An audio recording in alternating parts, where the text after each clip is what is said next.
Most welcome my student. कैसे हैं आप लोग? स्वस्थ हैं? मस्त हैं? चलिए, स्वस्थ रहना चाहिए और मस्त रहना चाहिए, राइट। देखो बेटा, पिछले वीडियो में मैं आपको क्लोरोबेंजीन के कुछ रासायनिक गुणों के बारे में और डीडीटी बनाने के बारे में चर्चा किए थे और ये भी बताए थे कि डीडीटी को कुछ देशों के द्वारा प्रतिबंधित किया गया है, तो उसका कारण क्या होता है, राइट। गर्मी बहुत है भाई, है कि नहीं? गर्मी बहुत है और खूब पसीने हो रहे हैं, लेकिन चलो कोई बात नहीं। नौकों क्या कहते हैं, लहरों से डरकर नौका पार नहीं होती और कोशिश करने वालों की कभी हार नहीं होती। वह पथ क्या, पथिक परीक्षा क्या, जब पथ में बिखरे शूल न हो, और नाविक की धैर्य परीक्षा क्या, जब बहती धारा प्रतिकूल न हो, है। और तुम लोग मेरे स्टूडेंट हो, तो ऐसे ही प्रतिकूल परिस्थितियों में लड़ने की स्टेमिना होनी चाहिए। मैदान छोड़ के भागने वालों को कभी विजय नहीं प्राप्त होती। अगर विजय प्राप्त करना है तो आपको डटे रहना पड़ेगा, राइट। देखो बेटा, आज बहुत ही बेहतरीन क्वेश्चन पर चर्चा हम लोग करेंगे। क्या है, क्या कारण है कि क्लोरोबेंजीन का क्लोरीन एथिल क्लोराइड के क्लोरीन से, एथिल क्लोराइड के क्लोरीन से कम क्रियाशील होता है? ध्यान दो बेटा, क्लोरीन तो दोनों के पास है, C6H5 और Cl, और यहां जरा देखो C2H5 और Cl। यहां ध्यान दो बेटा, ये क्या है, क्लोरीन इसमें भी है और क्लोरीन इसमें भी है, लेकिन इसका क्लोरीन लेस रिएक्टिव होता है और इसका क्लोरीन हाईली रिएक्टिव होता है। तो इसका क्या कारण है, इस पर हमारी आपकी चर्चा चलेगी। क्लियर? तो देखो बेटा, इनके तीन कारण हैं और तीनों कारण जो है 3 नंबर में पूछे जाते हैं और पेपर में बहुत बार पूछा गया है, इसलिए इस क्वेश्चन को आप इग्नोर नहीं करेंगे। क्या है ये? मोस्ट इंपॉर्टेंट क्वेश्चन है बोर्ड के लिए, है ना। पहला कारण जरा देखो, पहला कारण क्या बताए कि अभी चर्चा पिछले वीडियो में हुआ था मेसोमेरिक प्रभाव। तो मेसोमेरिक प्रभाव के कारण क्या होता है, क्लोरीन और कार्बन के बीच आंशिक डबल बॉन्ड बन जाता है। क्या बन जाता है बेटा? पार्शियल डबल बॉन्ड बन जाता है। तो यहां जरा देखो, पार्शियल डबल बॉन्ड क्या होता है, मजबूती बढ़ जाएगी नहीं बढ़ जाएगी? Partial double bond, partial double bond के कारण क्या होता है, बंध की मजबूती, बंध की मजबूती बढ़ जाती है, बढ़ जाती है, बंध की मजबूती बढ़ जाती है और क्रियाशीलता क्या होगी, क्रियाशीलता, क्रियाशीलता घट जाती है, क्रियाशीलता क्या होती है, घट जाती है। आपको मैं बताया था बेटा, रासायनिक अभिक्रिया होता क्या है, बंधों का टूटना और बंधों का बनना ही अभिक्रिया है। तो जब बंध जल्दी टूटबे नहीं करेगा तो अभिक्रिया क्या करेगा? तो जब ये बंध जल्दी नहीं टूटेगा तो इसकी क्रियाशीलता क्या होगी, घट जाएगी। दूसरा जरा पॉइंट देखो, दूसरे पॉइंट में क्या कहा गया कि क्लोरोबेंजीन में क्लोरीन परमाणु जिस कार्बन परमाणु से जुड़ा है, यहां ध्यान दो, क्लोरोबेंजीन में कार्बन परमाणु, क्लोरीन परमाणु जिस कार्बन से जुड़ा है, ये कार्बन कैसा होता बेटा, sp2 संकरित कार्बन होता है। कैसा कार्बन होता है, sp2 संकरित कार्बन होता है। और जब sp2 संकरित होगा तो यस का नेचर कितना होगा 33.3%। यस का नेचर होगा ऑर्बिटल में कितना होगा 33.3% यस का नेचर, और 66.7% क्या होगा पी का नेचर।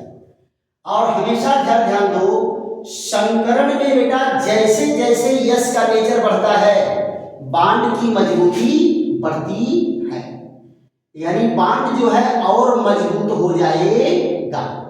किसके कारण? यस के नेचर के कारण। यहां देखो यस का नेचर, यस का नेचर अधिक, यस का नेचर अधिक होने के कारण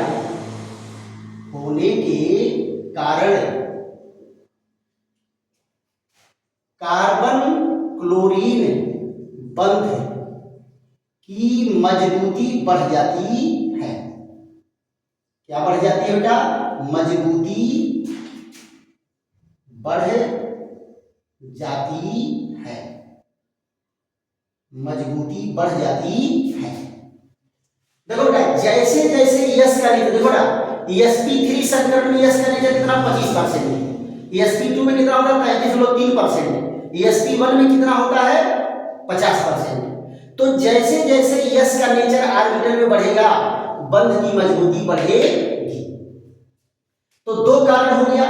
तीसरा कारण जरा देखो, तीसरा कारण यहां क्या दिया है? तीसरा कारण ये कहा कि ये प्रतिस्थापन अभिक्रिया कैसा है? न्यूक्लियोफिलिक प्रतिस्थापन अभिक्रिया। यहां से क्लोरो समूह का विस्थापन, क्लोरो समूह का विस्थापन क्या है? ये न्यूक्लियोफिलिक प्रतिस्थापन अभिक्रिया है। क्या है? न्यूक्लियोफिलिक प्रतिस्थापन अभिक्रिया। लेकिन जरा ध्यान दो, क्लोरोबेंजीन में जो बेंजीन रिंग है वो किससे ओवरक्राउडेड है? इलेक्ट्रॉन से ओवरक्राउडेड है। इसको चारों ओर ऊपर नीचे इलेक्ट्रॉन घेरे हुए है। यहां देखो इलेक्ट्रॉन क्लाउड इनको घेरे हुए है। ये देखिए, अब आप जरा देखो, अगर यहां न्यूक्लियोफाइल आ रहा है तो न्यूक्लियोफाइल पर कैसा आवेश होगा? न्यूक्लियोफाइल पर ऋण आवेश होगा। तो यहां जरा देखो न्यूक्लियोफाइल क्या रिंग तक पहुंच पाएगा? यहां प्रतिकर्षण बल के कारण ये पहुंच ही नहीं पाएगा। तो न्यूक्लियोफिलिक प्रतिस्थापन अभिक्रिया क्या देगा? कहने का मतलब क्या है कि इस कार्बन पर न्यूक्लियोफाइल अटैक करेगा तब ये निकलेगा। कार्बन पर न्यूक्लियोफाइल जब अटैक करेगा तो ये क्लोरीन निकलेगा। और ये न्यूक्लियोफाइल प्रतिकर्षण बल के कारण रिंग के पास तक पहुंच ही नहीं पा रहे हैं। तो रिंग के पास तक नहीं पहुंच पाएंगे तो उसे कार्बन तक कैसे पहुंचेंगे? और जब कार्बन तक ये पहुंच ही नहीं पाएंगे तो ये क्लोरीन निकलेगा कैसे? तो क्लोरीन और ज्यादा कम क्रियाशील हो जाता है। तो ये तीन कारण जो हैं क्लोरोबेंजीन को कम क्रियाशील बनाने के लिए पर्याप्त होते हैं। यानी क्लोरोबेंजीन का क्लोरीन क्या होगा? कम क्रियाशील होगा। लेकिन आप यहां जरा देखो एथिल क्लोराइड में क्या होगा? CH3 और CH2 और Cl।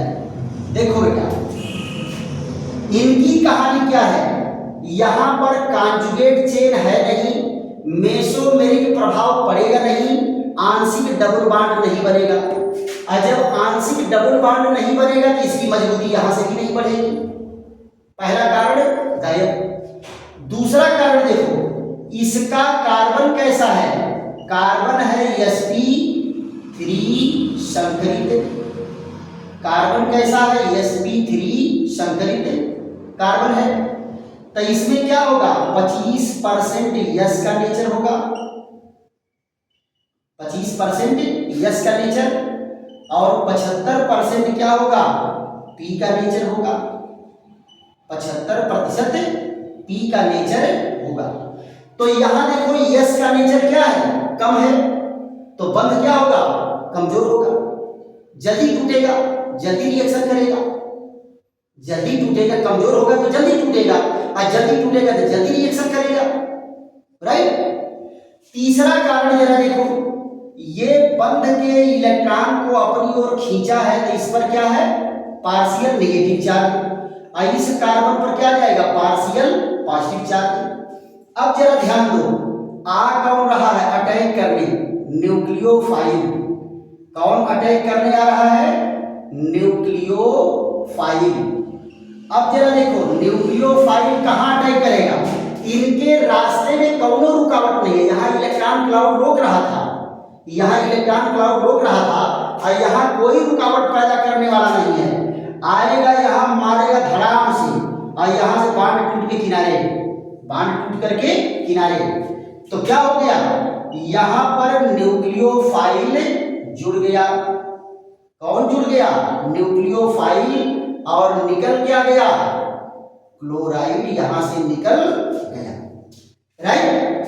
तो ये तीन कारण जो हैं क्लोरोबेंजीन के क्लोरीन की क्रियाशीलता को घटा देते हैं, और जबकि ये तीनों कारण यहां नहीं होता, इसलिए ये क्या है, इसका क्लोरीन हाईली रिएक्टिव होता है, राइट। तो इसको आप लोग नोट कर लीजिए, स्क्रीनशॉट ले लीजिए। बेटा परीक्षा में बहुत ज्यादा थियरी नहीं लिखना है, बहुत ज्यादा थियरी नहीं, इसी को तीनों पॉइंट को, चारों पॉइंट को खूब बढ़िया से जगह ले करके एक पेज में खूब बढ़िया से समझा देंगे और आपको 3 नंबर मिल जाएगा, राइट।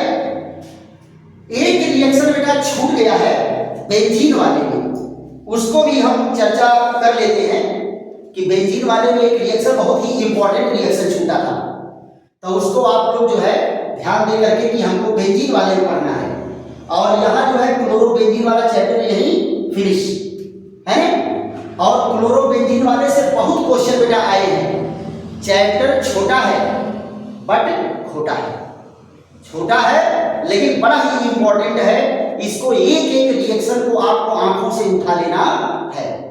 चलिए इसको नोट कर लीजिए, और फिर एक रिएक्शन बता रहे थे जो छूटा हुआ है उस पर मैं चर्चा कर लेता हूं, और फिर तब चलेंगे अगले टॉपिक पर। ऐसे बेटा एक एक बेहतरीन टॉपिक पर हमारी आपकी चर्चा होती रहेगी, एक दिन में कुछ भी नहीं होता, धीरे धीरे रे बना सब कुछ धीरे धीरे हो गए। अब माली सींचे 100 घना ऋतु आए फल हुए, है ना। आप निरंतर सींचते रहेंगे, अपने कैरियर में एक एक पॉइंट बढ़ाते रहेंगे, और एक समय आएगा कि बेहतरीन परफॉर्मेंस होगा और संसार में आप ही का सिर सबसे ऊपर होगा, है ना। तो यहां जरा देखो क्या है बेटा, बेंजीन, बेंजीन का ओजोनी अपघटन, ओजोनी अपघटन, ओजोनी अपघटन, बेंजीन का ओजोनी अपघटन। देखो बेटा, जो डबल बॉन्ड वाले और ट्रिपल बॉन्ड वाले यौगिक होते हैं वो ओजोन से क्रिया करके क्या बनाते हैं, ओजोनाइड बनाते हैं। क्या बनाते हैं, ओजोनाइड। अब फिर उस ओजोनाइड का जब अपघटन होता है तो अलग अलग प्रकार के यौगिक बन करके तैयार होते हैं। तो यहां जरा ध्यान दो, अगर ये carbon to carbon double bond है तो ये अगर ओजोन से क्रिया करेगा तो ये क्या बनाएगा, ओजोनाइड। यहां देखो ये दोनों डबल बॉन्ड बीच वाले टूट गए, और यहां देखिए ये इस तरह से बनता है। ये देखो ये क्या बन के तैयार हुआ, ओजोनाइड। ऐसे ही कार्बन टू कार्बन अगर ट्रिपल बॉन्ड है, carbon to carbon triple bond है, तो ये भी ओजोन से क्रिया करेगा तो क्या बनाएगा, carbon to carbon single bond होगा ये, और इधर देखो ये इस तरह से बना और एक ऑक्सीजन ऐसे जुड़ता है, तो ये क्या बन के तैयार हुआ बेटा, ओजोनाइड। क्या बन के तैयार हुआ, ओजोनाइड। और ये क्या है, ओजोन है। क्या है? ओजोन। आप जरा ध्यान दो, बेंजीन रिंग में केक्यूले रचना के अनुसार, केक्यूले रचना के अनुसार 3 डबल बॉन्ड है। क्या है? 3 डबल बॉन्ड है।